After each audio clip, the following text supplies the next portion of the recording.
Successful interior design is underpinned by a few basic laws that govern space, light, colour, materials. And I think that lighting is probably the most fundamental.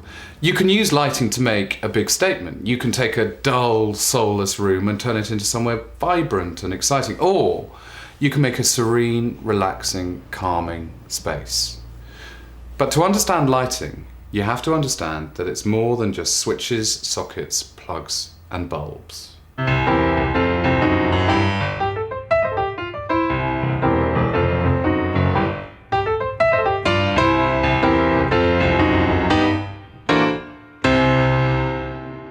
This program is about how to use light.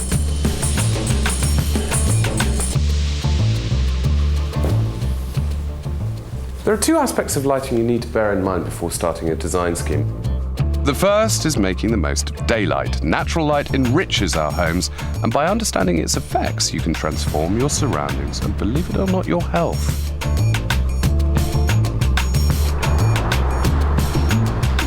And believe me, light is good for us.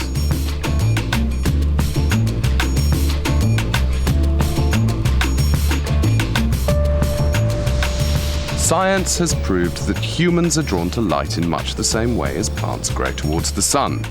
A sort of human phototropism, which is a very good word. The second aspect of lighting is the plug-in kind. A really dramatic lighting scheme can transform your room in an instant from light and functional to atmospheric and moody. We are applying the rules of design to the kind of houses that most people in Britain actually live in. So, in our laboratory studio, which is built to the exact dimensions of the average British living room, I'm going to show you how light affects our perception of colour and texture, and how all designers use the same layering system to light any space. Understanding lighting isn't actually as difficult as many people would like you to think. Okay, so where do you start? Before you start spending money in a place like this, you have to understand a few things about your house. And first of all, you have to get your head around daylight. Light is much more than something that simply lets you see. It affects the way we feel and directly influences our moods. Expressions such as feeling in the dark or being in a black mood, or of course, seeing the light, are essential for our understanding of the planet. As a species, we now spend more time indoors than ever before. In fact, for some of you, that's as much as 90% of your day. We're very sensitive to the amount of light that's in our environment. We find gloomy rooms difficult to live in. We don't see as well in them, and that makes us feel uncomfortable. It may be something very primeval. There might be a adder hidden under the bookcase, as far as we're concerned. If you're in a light environment, you tend to be happier, you can see better, you tend to be more comfortable. And that's because it's what we need to survive. The Italians have the most fantastic expression. A house where daylight doesn't enter is a house where the doctor will soon come. Some houses like this so elegantly and successfully maximize daylight, but it wasn't always like that. Daylight can be a problem for a lot of houses. Because the majority of us live in houses built before the last war, built for another generation, they are, on the whole, dark and often badly lit spaces. Houses like this. You know, this house is so typically Victorian. It's got a front door facing north and a back door facing south, which means that, I mean, pity the poor rooms at the front. Look, the daylight is so feeble. So how can we maximise the light in here? There are architectural elements around the window that can be used in our favour. These slanted flanks will actually direct and funnel light into the room, which is good. But of course, all of this big, scary secondary glazing is absorbing an enormous amount of light. One of the most straightforward things you can do if you want to maximise light in a room is make sure there's not too much going on around the window. Let the light come through as uninterrupted as possible. A big mirror in here would make a huge difference, particularly right slap bang there. That print is very, very interesting. Look at it. It's all about the effects of light. I think the people that live in here are aware of the fact that this is a very dark room. And that picture's become almost like a window through into a bright, sunny space. I want to make this their bright, sunny space. In fact, the changes in here can be affected without even flicking a switch. Please walk this way.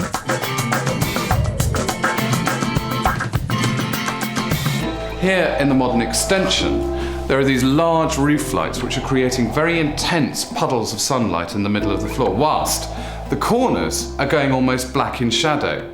So, opposite problems. Arctic at the front, Caribbean at the back. Here, I've got to redistribute the light and balance it. At the front, I've got to try and find more light from somewhere.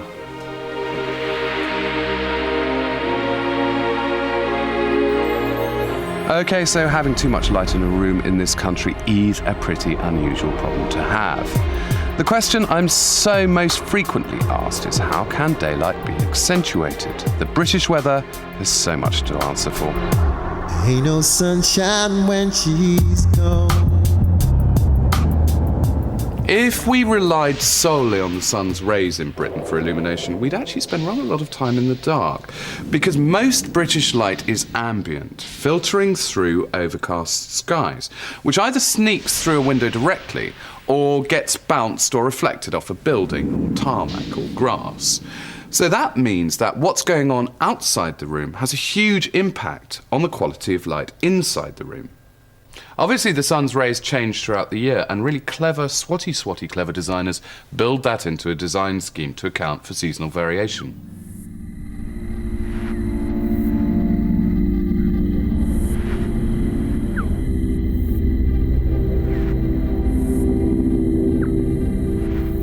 This is a facility used by architects to study how daylight enters a building at various times of the year. It's essential to remember that light is a very powerful tool. Interior designers and architects often refer to light as the animator of space. The sun is simulated by that lamp there, and then there are 270 other lights which create background diffuse lighting like the sky. So, I'm hoping that with a model of the Victorian house, in this context, I'm going to be able to understand exactly how daylight affects the space at different times of year.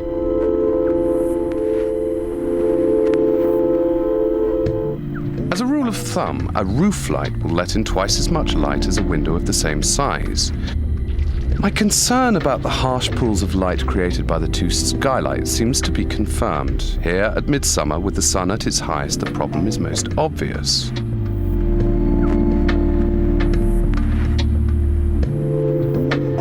Yet interestingly, even during midwinter, there is too much contrast between the areas of direct sunlight and the darker corners of the kitchen.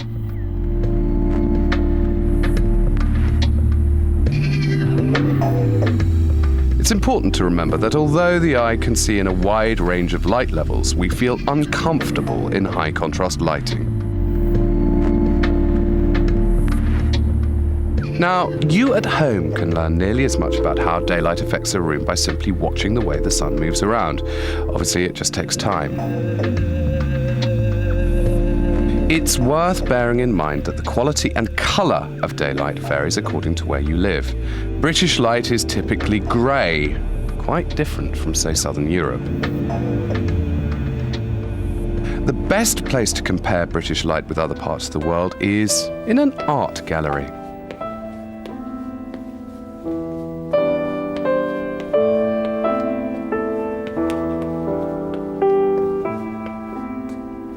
As an interior designer, I've always found looking at paintings quite valuable.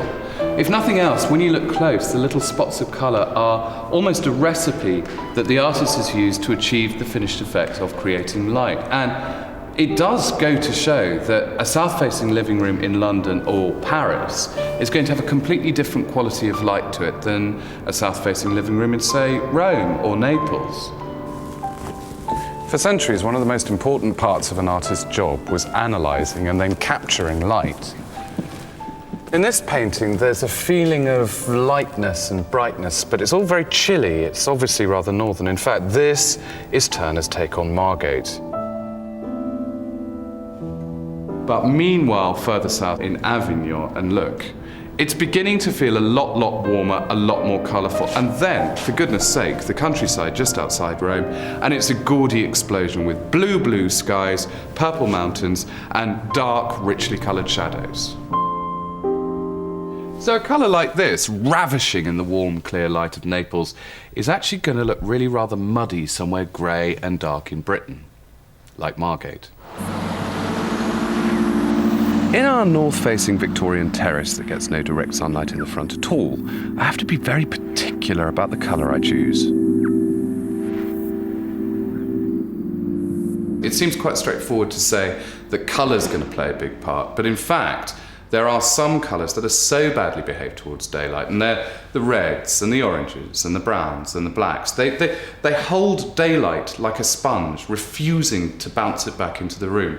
Whereas other colours, paler colours like pale green, pale blue, pale lilac, they're very good with daylight. They amplify it, they reflect it. There is science at work here. Watch this. Each colour has a particular light value based on the amount of light absorbed or reflected. And remember, light is not white because... As Sir Isaac Newton discovered, light, although it looks white, is in fact made up of red, yellow, green, blue, indigo and violet. The spectrum. So, what this means is when light hits, say, a highly saturated red wall, most parts of the spectrum will be absorbed, except the red, which is reflected. And that's why colours like this tend to close a space down. As a rule of thumb, the lighter the paint, i.e. the nearer to white it is, the higher the reflectance value will be. The green I'm thinking about for the Victorian front room has a lot of white added and therefore has a high light value. Well, I'm very pleased to hear that pale green is part of the well-behaved colour palette, because pale green is the colour for here. I've got pale green detailing on the tiles around the fireplace, and it seems rude not to actually use that as the theme for the room. Coordination. When you think about it, there's an awful lot of floor in a room, and the choice of what you put on the floor will affect how light or bright the room is. I mean, look at here. North-facing window, north light feebly trickling in, but it's coming in at an angle and hitting the floor at about this point. If there was something reflective there to then shoot the light round the room, we'd be maximising the little bit of light that we've already got. A carpet would be a disaster. Carpets are soft, absorbent objects made of thousands of tiny filaments that hold the light in. The surface finish, by which I mean matte or gloss, obviously has a significant influence. A matte surface will scatter light in all directions, whilst a gloss finish will reflect light directly up onto the walls and ceiling. For the south-facing kitchen at number 211, I've chosen a black slate floor with a matte finish, because I want the light from the skylights to be diffused, not reflected by the floor. Whilst in the sitting room, I'm going for a high gloss finish on the dark floorboards to reflect the soft northern light. Mirrors have a huge impact on a lighting scheme. By reflecting daylight, they amplify the amount of light in a room at the same time as creating tricks and illusions that please the eye. So the more reflective surfaces in here, the more light. Nice great big mirror opposite the window is going to bounce the light straight back into the room. And then, tip picked up from the Georgians, where we've got the diagonal flanks either side of the window, narrow panels of glass to intensify and reflect the feeble northern light. You have to remember that the Victorians really didn't trust daylight. In fact, as far as they were concerned, it was something that came into their rooms and faded their carpets, or worse, turned their ladies odd shades of brick. In fact, you know, if you ever saw a Victorian lady with a suntan, she was more than likely a prostitute. So they made these great big barriers between them and daylight, heavy swags, tassels, fringes, anything they could use to get in front of the window and stop daylight coming in. So I need to bear all of that in mind. If I want to maximize daylight, I need to keep it bright and fresh with as little pattern as possible. These days we know so much more about the importance of light for our well-being. Over time, our bodies have adapted to the cycles of the sun, and our biological clocks follow the cycles of light and dark. The nerve centers in our brains are stimulated by the amount of light entering our eyes. Light affects our whole central nervous system, which affects how excited or relaxed we are. It also affects the pineal gland, which is responsible for the production of a sleep hormone called melatonin. And as such, it sort of makes us awake, as opposed to being in a sleepy state. Over the last 20 years, Byron Michaelides has researched the link between light and our emotional makeup, in particular the condition called seasonal affective disorder, commonly known as SAD. The research looked at how different light levels and working environments affected people. By measuring the distance from the source of natural light, data was collected from 2,000 people in 4 different countries over the course of a year. The report concluded that when humans are deprived of light, they become depressed and lethargic. We actually have found that SAD really exists, because it affects 11% of the population in England and Sweden, whereas in Saudi Arabia and Argentina is almost negligible. It only affects 1% of the population. See, I told you light was important. I told you there was more to light than met the eye. And it's not just daylight either. Let's go into the fabulous world of electric light.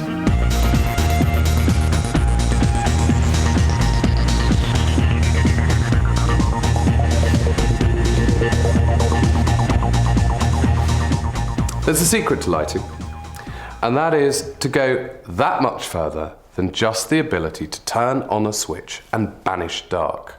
What you have to realise is that you're never going to be able to light a room as efficiently as the sun does. So, just think of it in different terms. Think about it creating an atmosphere. Think about it being quite clever. This is a very, very slinky, smoochy space to be in at night. And why? It's because there are so many different sorts of light. Dramatic light, uplighting the pilasters. Background, smoochy, subtle light, like the table lamps.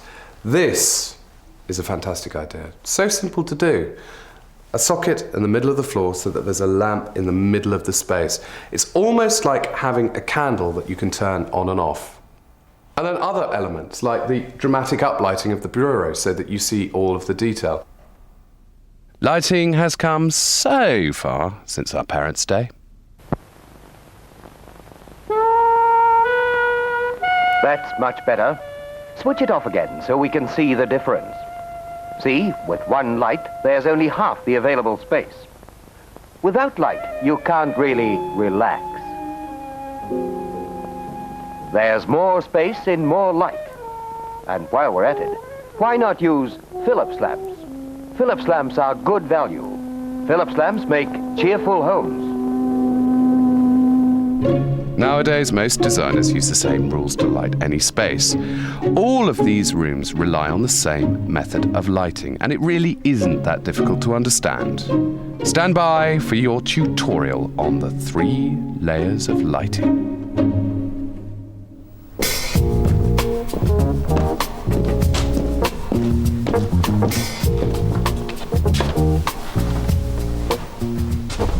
The first layer is general light, and most people would recognise this as a general light. Rather an unlovely light, which is why it's a surprise it's still a legal requirement in new build houses. It goes back to the days when you used to hang your gas lamp in the middle of the room. Now, anyone that still lights a room like this with one bulb in the middle of the space and is feeling a little bit depressed at the moment, I'm afraid it's your own fault. There are far better, far more versatile ways of creating general lighting.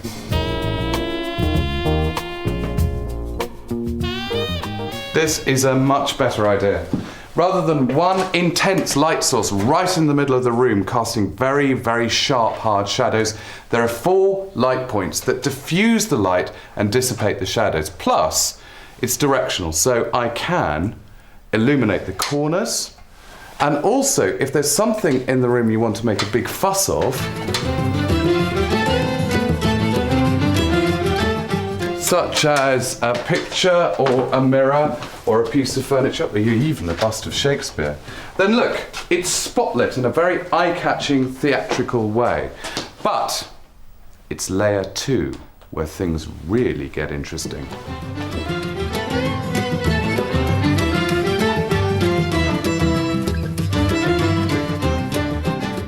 The second layer is accent lighting. Anything that creates mood, that creates atmosphere, that creates pools of light. And it's very diverse. It can be wall lights, picture lights, table lamps, or even candles. Where would you like this light? Right, that needs to go bang by that armchair.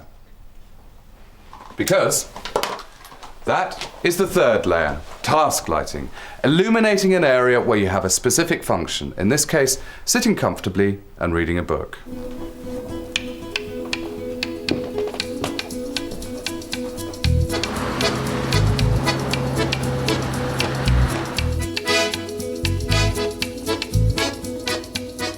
Okay, so how do you apply these rules to a real space? The first thing you have to do is decide where you want your lights. Each layer will need to be controlled individually. If you don't, your room might end up looking like, well, the Blackpool Illuminations.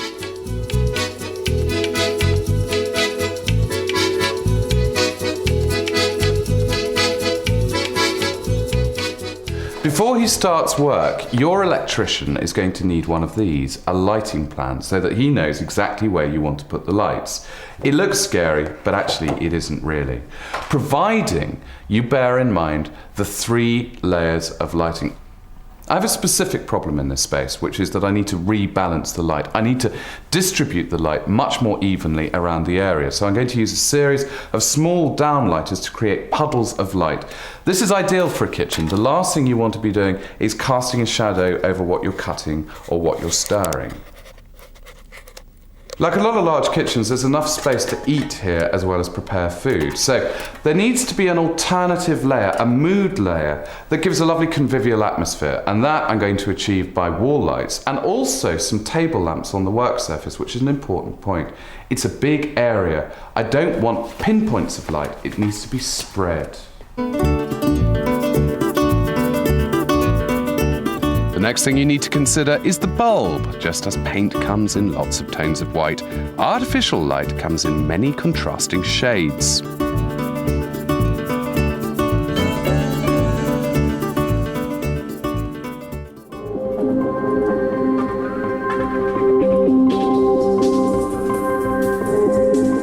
A standard light bulb emits a much warmer light than, say, a fluorescent or compact fluorescent lamp.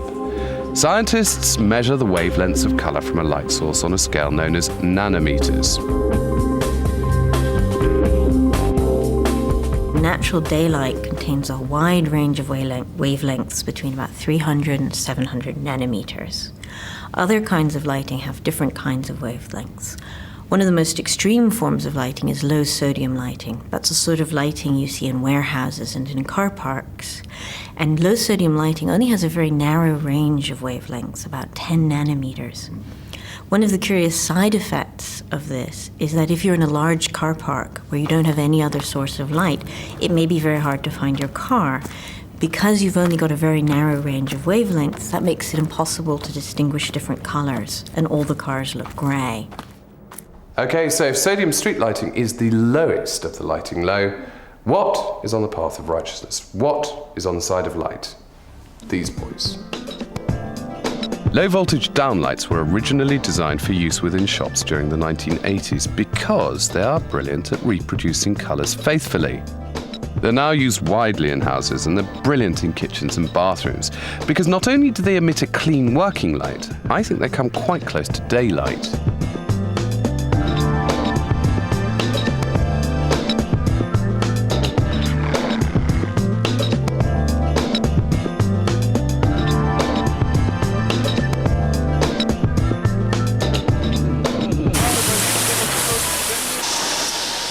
There are over 2,000 different types of bulb manufactured for the home, yet the majority of us use this, the standard light bulb. Millions of these were sold in the UK last year, so why are we so attached to a bulb that remains virtually unchanged from the original design of 100 years ago? In the UK, consumers buy about 50 million ordinary light bulbs every year. They buy these light bulbs because they like the light effect it gives. They give a warm light effect. And that's what we prefer in this particular part of the world. Interestingly, there are other parts of the world where that's not true. So, for instance, Hong Kong. The climate there is much warmer, it's much more humid, and when the consumer that lives in Hong Kong goes into their home, they go in to cool down. If they're lucky enough, they have air conditioning, but they will also have much cooler light sources, and we would describe those as blue in this country, so they wouldn't be appropriate for us, but in Hong Kong, where I want to cool down when I go indoors, it's perfect for me. Increasingly, lighting companies understand how different light sources can be used to influence our mood. This lighting lab has been set up to teach architects and designers how to light commercial spaces. They know that a supermarket lit like this will create a very different effect from one lit like this. A combination of different coloured light sources are used for different products. Over the vegetables and bakery, directional spotlights fitted with warm bulbs are used to enhance the colour and the textures and entice us to linger and to buy. You make it warmer, make it more inviting, and perhaps even prices can be a little bit higher. Believe it or not, these rules are relevant at home. I mean, look at this downlighter. That's selling me champagne. Can I open it? No. Oh, go on. Absolutely not.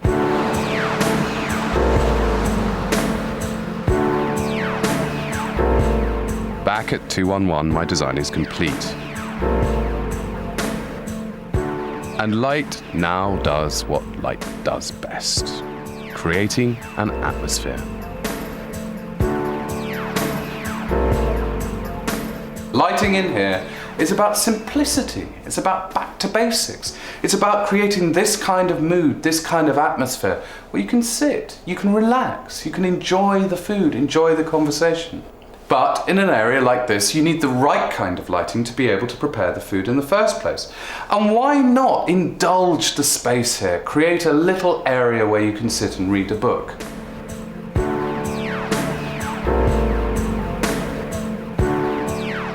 Of course, one of the big problems with this space was the contrast between the harsh daylight coming in and the dark shadows. So Venetian blinds down at the French doors solve part of the problem. Whilst these plants will eventually grow across the wires to create an Amazonian tree canopy that will filter out the daylight. And just think, what good exercise it'll be climbing up to water them.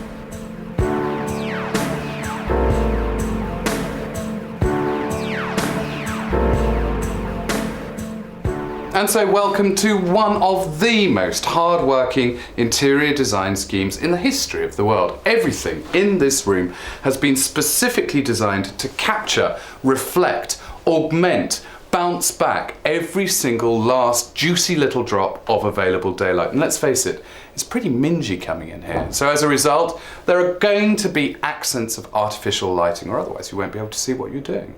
And if nothing else, well, thank heavens for mirrors.